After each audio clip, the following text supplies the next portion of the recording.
Ayan, good day mga tropang kusina. At ngayong araw na ito ay tuturuan ko kayo magluto ng tilapia fillet with alabal sama sauce.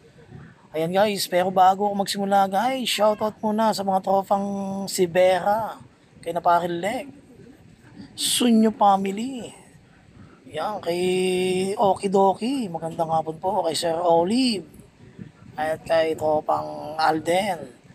Yan guys, yan na nakikita nyo guys. Sibuyas, bawang, kamatis, sili, luya, kalamansi. Yan po ang ating mga ingredients. Ang ating mga nagagamitin natin sa ating alabal sama sauce. Ayan po. Naglagay tayo ng konting mantika. Yan, shoutout din kay Sir Benji Buenbiyahe ng Cardbank. Sir, magandang araw. Yan, marjoram.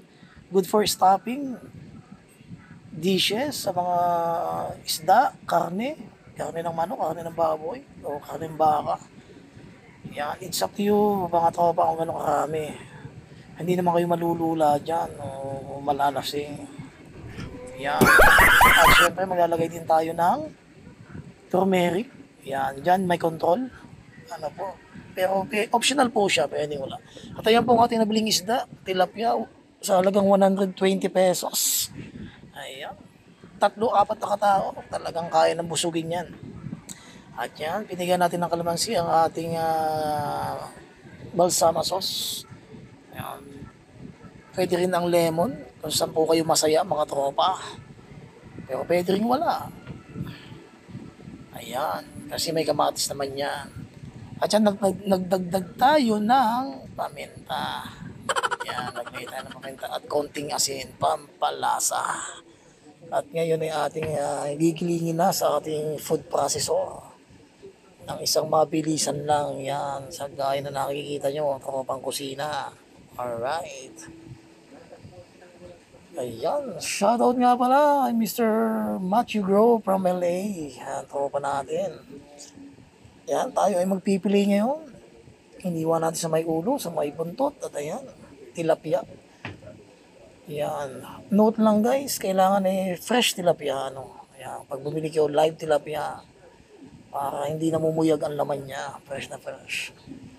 So marami pong klase ng isda, pwede nyo ipilay. Yung mga pulahan, mga sagisihin, mga maya-maya, yan. Tanigi, siguro pwede. Yan. Yung isdang purak, kung alam niyo yun guys, yung purak ba to? Yan. Pwedeng ipilay yun. Medyo malansa, medyo hilamusan nyo muna ng suka. At ayan guys, tinimplahan natin ng paminta at saka asin. Ang natitirang ulot buntot. Ganon din ang mga pampilay natin. At ihiwain natin yan guys ng rectangle. Size, fillet size. Yan. Ayan guys, bagong kalakal na naman. Pwede nyo naman lutuin sa inyo. Napakasarap. Hindi kayo po kayo mapapahiya kahit may mga bisita kayo. Pwede nyo ihanda. At sisimulan na natin magprito. Ayan. Pwedeng pang ulam, pampulutan. Ayan. The best yan guys. Baon sa outing, pwede. At ayan. Pinagulong natin sa cornstarch o harina. Yan guys. Siguradong said na naman ang tutong ng kaldero dito. Tropang kusina. Talaga naman. Bali, second time ko nang nagluto nito guys. At talagang napakasarap. Sulit. At yan, ipiprito natin yung ating natitirang tilapia. Yan. Siyempre, atin din hilamusan ng konting cornstarch. Harina. Yan, kung saan kayo masaya. Ayan. Shoutout nga pala sa Ubidosa family. At saka sa Abak family. Kay Tropang Kid. Kay Paking John.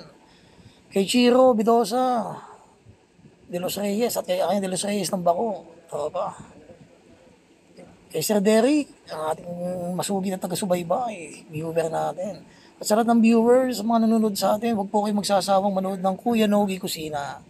Sapagkat marami pong nakahanda, nakatagong piyesa ang Kuya Nogi na inyong matututunan.